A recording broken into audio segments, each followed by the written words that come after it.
بسم الله الرحمن الرحيم الحمد لله salatu wassalam ala rasulillah amma ba'd. Nous allons continuer donc l'éducation affective de Cheikh Salim Al-Ajmi hafidahullah et nous sommes toujours dans le chapitre de la dépense pour les enfants. Le Cheikh nous dit la radinerie du parent rend son enfant humilié et faible. Le parent doit au contraire faire de ses enfants des personnes dignes et confiantes. Parce que la radinerie, elle pousse les gens à se soumettre. Et les capacités des êtres humains varient. Et là, on parle d'enfants. Le comportement du parent avare entraîne des conséquences négatives. Certains enfants finissent par adopter de mauvaises attitudes. Et même si ça ne se voit pas tout de suite, ça peut finir par briser leur esprit. Et si ça arrive dans de petites choses, comment est-ce que ça va être alors dans ce qui est encore plus grand? Sois généreux avec ton enfant. De toute manière, tu l'accompagneras seulement un certain temps. Puis vos chemins vont se séparer pour que chacun vive sa propre vie. Après ça, tu ne pourras plus rattraper ce que tu n'as pas donné, même si tu le voudras. Parce que ce dont il avait besoin à ce moment-là, eh bien, il ne peut plus être remplacé. Il faut aussi savoir que ce qu'on donne à l'enfant dépend de son âge. Les besoins d'un petit ne sont pas ceux d'un adolescent. Tu dois donc lui donner selon ce qui lui suffit. Le cheikh nous dit, par exemple, si ton enfant veut sortir avec ses amis, il aura besoin d'argent pour jouer, pour manger quelque chose. Il ne serait pas raisonnable de lui donner que de quoi acheter un simple jus dans un magasin, par exemple. Donne-lui plutôt de quoi se sentir bien et profiter, parce que sa joie fait partie de ton bonheur. Bien sûr, si ta nature est saine. De même, lorsque tu donnes quelque chose à ton enfant, donne-lui ce qui le rend heureux. Et ne lui impose pas des discours fatigants comme « je t'ai déjà donné la semaine dernière »,« je t'ai donné de l'argent, tu dois faire plus pour moi », et lui rabâcher et lui rappeler sans cesse ce que tu fais pour lui. Ce sont des phrases ennuyeuses pour un enfant. Il n'a pas la même maturité que toi. Ce n'est pas le moment pour lui dire des choses comme ça. C'est pas l'âge. Ce genre de discours détruit la joie de l'enfant. S'il reçoit quelque chose, laisse-le en profiter, sans lui briser le cœur. Donne-lui ce que tu peux et recommande-lui de faire confiance à Allah et d'avoir une bonne conduite. Et fais attention à ne pas lui donner un montant trop faible alors qu'il sort avec ses amis, parce que ça pourrait le mettre dans l'embarras. Ne le laisse pas dans une situation où ses amis doivent payer pour lui. Au contraire, donne-lui un peu plus que ce qu'il a demandé et profite de ce moment pour lui enseigner les valeurs.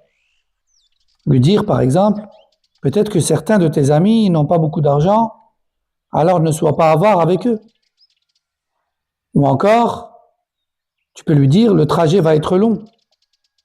Emmène-le avec toi dans un bon endroit et offre-lui à manger, ton copain.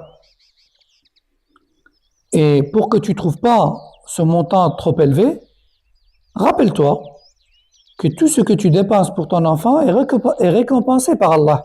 Tabaraka wa ta'ala. C'est l'une des plus grandes formes de rapprochement d'Allah et une porte parmi les portes de charité, de sadaqa. Un jour, Salama, radiyallahu anha, a demandé au prophète sallallahu alayhi wa sallam, ô messager d'Allah, est-ce que j'aurai une récompense pour ce que je dépense pour les enfants d'Abu Salama, et ses enfants à elle? Mais en islam, comme on sait, les enfants sont affiliés au père, plus qu'à la mère. La femme est considérée comme étant celle qui porte, allait et s'occupe des enfants de l'homme, bien que ce soit ses enfants aussi. Donc, Salama dit au prophète sallallahu alayhi wa sallam, ô messager d'Allah, est-ce que j'aurai une récompense pour ce que je dépense pour les enfants d'Abu Salama? Et le prophète sallallahu alayhi wa sallam a répondu, oui, tu as une récompense pour ce que tu dépenses pour eux. Et Sufyan al-Thawri rahimahullah a dit, agis comme agissent les hommes responsables.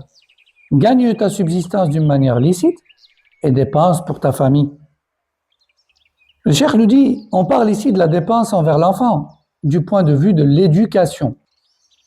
Donc, comment dépenser d'une manière qui renforce la personnalité de l'enfant Et comment cette dépense peut devenir un moyen d'implanter la confiance en soi dans le cœur des enfants.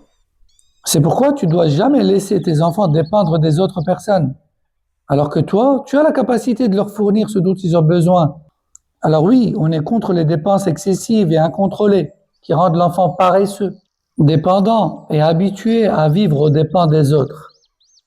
Mais ça ne doit pas être une excuse pour tomber dans l'avarice et le manque envers nos enfants. L'équilibre est nécessaire. Ne sois ni avare ni négligent.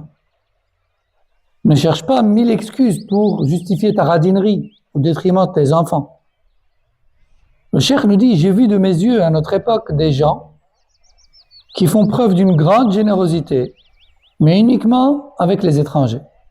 Ils le font pour être vus, pour améliorer leur image et leur réputation, alors que dans leur propre foyer, ils sont avares envers leurs enfants et leurs épouses, au point que ceux-ci finissent par souffrir du manque.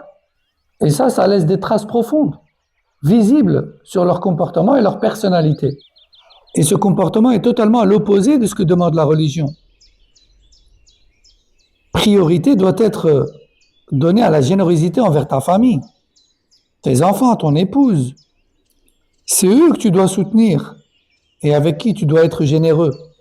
Et tu seras récompensé pour ça, par la permission d'Allah. Les savants ont même dit que le bon traitement d'un homme envers ses enfants est une preuve de sa piété et de la beauté de sa moralité. Hassan al-Basri rahimahullah a dit, quand on voit un homme se comporter bien avec sa famille, ça indique la valeur de son cœur et la beauté de son comportement. Donc, il ne s'agit pas ici d'encourager la radinerie envers les gens, ni de dire qu'une personne doit être généreuse avec les étrangers, mais avare envers ses enfants. Ni un extrême ni l'autre. L'objectif, c'est d'attirer l'attention sur une mauvaise compréhension, qui est celle de la générosité motivée par l'ostentation et la recherche de la réputation auprès des gens. À quoi ça te sert que les gens te complimentent pour ta générosité alors que tu sais très bien que tu es avare avec tes propres enfants?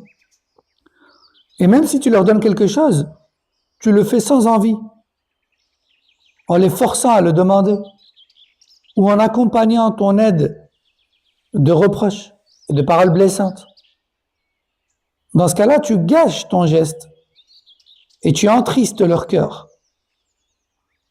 Les enfants sont la joie de la vie, ils sont les fruits de l'avenir, ils sont la graine dont on espère qu'elle donnera de bons résultats.